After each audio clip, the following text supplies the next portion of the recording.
Hello, అందరికీ నమస్కారం. మీ అందరినీ చూస్తుంటే నాకు జస్ట్ ఇందాకే అనుకున్నాను,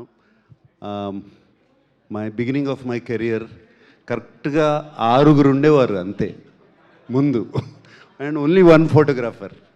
no phones, no recording, no cameras, nothing. రేపు రిలీజ్ అనగా జస్ట్ ఒక 6 ఉండేవారు. వాళ్ళు క్వశ్చన్స్ అడిగేవారు, అయిపోయేది. భయం కూడా ఉండేది కాదు మాట్లాడతాకి. ఇప్పుడు ఏమన్నా మాట్లాడాలంటే కూడా భయము, ఎక్కడ కెమెరా పెడతారు, ఎక్కడ ఏం చేస్తారు, ఫ్రీజ్ అయిపోయి ఉన్నాం. Anyway, it's nice to see so many people, so nice to see మీ అందరినీ, and fantastic, and I'm very very happy to answer all your questions. మీరు ఏమైనా questions I think Lenin start అయిన తర్వాత ఫస్ట్ ప్రెస్ మీట్ ఇది. నేను రావటం బయటికి వచ్చి మాట్లాడతాము.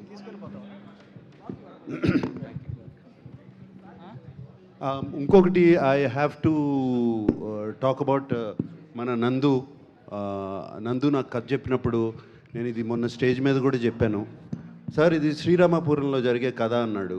శ్రీరామపురం అనగానే నాకు ఇమీడియట్గా యాంటెనా పైకి వెళ్ళింది, ఎందుకంటే అది మా నాన్నగారు ఊరు. బట్ కృష్ణా జిల్లా అది, బట్ ఇది చిత్తూరు జిల్లా అని చెప్పి మొదలుపెట్టాడు. ఎనివే యాంటెనా పైకి వెళ్ళిపోయింది, సో వింట మొదలుపెట్టాను. అండ్ ఫెంటాస్టిక్ నేరేటర్, అండ్ అతను రాత డైలాగ్స్ కానీ ఇట్స్ రియలీ ఈ మధ్యకాలంలో అంత మంచి డైలాగ్స్ వినలేదు, నందు రాసిన డైలాగ్స్. అండ్ అఖిల్ని వాళ్ళ శ్రీరామపురం కూడా తీసుకెళ్ళినప్పుడు చాలా సెంటిమెంట్గా ఫీల్ అయ్యాను. నేను మొన్న కొన్ని వీడియోలు అవన్నీ చూశాను, వాళ్ళ అమ్మగారు భోజనం పెట్టడం అఖిల్కి, ఇవన్నీ I felt very very good. And మీ అమ్మగారి పేరు మురళి కదా, మురళి గారికి థ్యాంక్ యూ. నాన్నగారి పేరు తెలియలేదు, దేవరాజులు గారికి థ్యాంక్ యూ అండి. అఖిల్ని మీ బిడ్డలాగా చూసుకున్నారు మీ ఊర్లో. Thank you very much. So Akhil, yeah hello. So అంటే ప్రీవియస్ ఫిల్మ్స్ ఎంతో బిలీవ్ చేసి యూ డెలివర్డ్ ఇప్పటివరకు రిలీజ్ అయిన ఫిల్మ్స్, బట్ ఒక్కసారి అవి పెర్ఫామ్ సరిగా చేయలేకపోతే you are in to a dilemma. So what to choose, లేకపోతే ఏంటి అనేటువంటిది. But what exactly made you to believe in this particular Lenin script? Rightfully said, we always put 100% for every film. బాగా నమ్మే చేస్తాము. The idea behind Lenin or the thought behind is మా రూట్స్కి connect అవ్వాలి, రూట్స్కి దగ్గర అవ్వాలి, తెలుగు ప్రేక్షకుల రూట్స్కి దగ్గర అవ్వాలి. అందుకే మొన్న స్టేజ్ ఎక్కే మీ ఇంటివాడిని అవ్వాలని అన్నాను. I meant that, I genuinely meant that. So this is the plain and simple thought behind it, to connect very very deep in to the roots. Nagarjuna garu, ఇప్పుడు అఖిల్ చెప్పినట్టు ప్రతి సినిమాకి బాగా ట్రై చేయటం అనేది అది కామన్. కానీ ఈ సినిమా విషయానికి వచ్చేసరికి ఫస్ట్ నుంచి ఏదో పాజిటివ్ వైబ్ ఉండటం, మీరు బాగా ఇన్వాల్వ్ అవ్వటం, ఈ సినిమా జర్నీ మీకు ఎలా అనిపిస్తుంది? Cinema journey was very very emotional. మొన్న అఖిల్ స్టేజ్ మీద కూడా చెప్పాడు, ఈ సినిమాలో ఉన్న పెయిన్ కానీ ఆ జర్నీ కానీ he had personally got involved in it, because తన కెరియర్లో కూడా తను అన్నట్టు అన్ని సినిమాలకి కష్టపడతాడు. అందరం మేము కష్టపడతాం, నేను 99 సినిమాల నుంచి కష్టపడతానే ఉన్నాం. సో అది కష్టం అనేది వేరు ఉండదు, సేమ్ కష్టం. But they was some pain. అఖిల్లో ఒక పెయిన్ ఉంది. ఆ పెయిన్కి ఈ కథకి చాలా వండర్ఫుల్ కోఆర్డినేషన్, మ్యారేజ్ జరిగింది అక్కడ ఈ సినిమాలో. అండ్ సినిమా సో బిగినింగ్ నుంచి, అఫ్కోర్స్ నేను ప్రొడ్యూసర్ కాబట్టి ఇన్వాల్వ్ అయ్యాను. జనరలీ నేను ప్రొడ్యూసర్ కాకపోతే నేను ఇన్వాల్వ్ అవ్వను. సో కిషోర్తో కానీ, అఖిల్తో కానీ, తమన్తో కానీ, అండ్ భాగ్యశ్రీ ఆన్ ఈ అమ్మాయిని ఈ మధ్యన కలిశాను, నేను ఇంతకాలం కలవలేదు. అండ్ భాగ్యశ్రీ కానీ సెట్ మీద చూసి వాళ్ళు సీన్స్ తీసుకొచ్చి చేసి ఇంటికి తీసుకొచ్చి నాకు చూపించినప్పుడు, వీఆర్ డూయింగ్ సంథింగ్ రైట్, ఏదో కరెక్ట్ చేస్తున్నాం, తప్పకుండా కరెక్ట్ చేస్తున్నాము ఈ సినిమా. దీనికి మనం ఎంత ఇస్తే అంత మంచి సినిమా అవుతుంది. అండ్ ఇది అఖిల్కే కాదు, ఒక సినిమాగా, ఒక సినిమా అంటే characters, everybody, just not one person, అట్లాగే ట్రీట్ చేసాం ఈ సినిమాని. అండ్ దీంట్లో ఎంతోమంది characters, every character is as important in this film.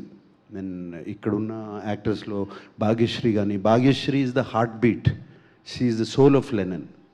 యాక్చువల్గా చెప్పాలంటే మీరు రేపు చూసినప్పుడు చెప్తారు. సో ఎవ్రీబడి, అందరికీ స్పేస్ ఉంది ఈ సినిమాలో. అటువంటి సినిమా చేశాము. అండ్ నందకిషోర్ వాజ్ వెరీ అంటే ఇటువంటి సినిమా హ్యాండిల్ చేయడం చాలా కష్టం. ఇన్ని క్యారెక్టర్స్, ఇన్ని layers was very important. And అలాగే తమన్ ఇన్ని క్యారెక్టర్స్, ఇన్ని లేయర్స్, ఇన్ని థీమ్స్ ఇవ్వాలి for each character. And he's done such a wonderful job lifting the film where necessary. ఎక్కడ ఎమోషనల్గా ఉండాలో అక్కడ ఎమోషన్స్ తీసుకొచ్చాడు. And I thank the whole team for this. It was been a experience. ఎలా ఉందన్నారే, it has been a wonderful experience. I'm not talking about the result, I'm talking about the experience. Nagarjuna గారు ఇక్కడండి, నాగార్జున గారు ఇక్కడ ఇటువైపు. Hi అండి. ఇక్కడ లైట్లు మొహాన్ని కొడుతున్నాయి, కనపడలేదు. ఓకే. ఈ సినిమాకి ఈ మధ్య కాలంలో సినిమా డేట్ మారిందంటే బిజినెస్, లెక్కలు, ఓటీటీ చాలా క్యాలిక్యులేషన్స్ మారుతాయి కదా. Right. వాటిని ఏవి లెక్క చేయకుండా ఇన్నిసార్లు ఆపర్చునిటీ ఇచ్చారు టీంకి. దేనికోసం లెక్కలు నిజంగా మారినాయా ఓటీటీకి సంబంధించి? లెక్కలు మారలేదండి. కేవలం మనకి నచ్చకుండా సినిమా ప్రేక్షకుల ముందు పెడతాం చాలా తప్పు.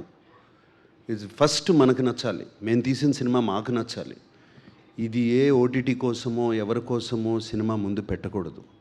I'm actually very I should apologise. ఇప్పటి వరకు నేను డేట్ ఇస్తే తప్పలేదు ఏ సినిమా కానీ. 3 నెలల్లో సినిమా రిలీజ్ చేస్తానంటే చేస్తాను, 4 అంటే 4లో నేను అన్ని ప్లాన్ చేసుకుని చేస్తాను. ఇప్పటి వరకు తప్పలేదు నేను డేటు. బట్ టెక్నీషియన్స్ వచ్చి నన్ను రిక్వెస్ట్ చేశారు, చాలా బాగా వచ్చిందండి.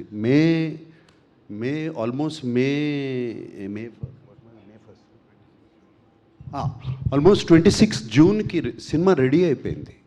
ఆల్మోస్ట్ జూన్ 1కే సినిమా చూసుకున్నాము, 26 జూన్కి రిలీజ్ అవుతాక రెడీ అయింది. అరౌండ్ 15th జూన్కి Nagavamsi and Kishore and Annapurna post production, Naveen Nooli editor and వీళ్ళందరూ టెక్నీషియన్స్ అందరూ వచ్చి నా దగ్గర దీన్ని మాకు ఇంకొక 2 వీక్స్ టైం ఇస్తే దీన్ని ఇంకా బాగా we can make the product even better అని చెప్పినగానే నేను ఒప్పుకున్నాను నేను. And yes, they know numbers change, but the film ఇంకా చాలా బాగా తయారైంది. నాగార్జున గారు ఇక్కడండి సార్, ఇక్కడ ఇటు సైడ్ సార్.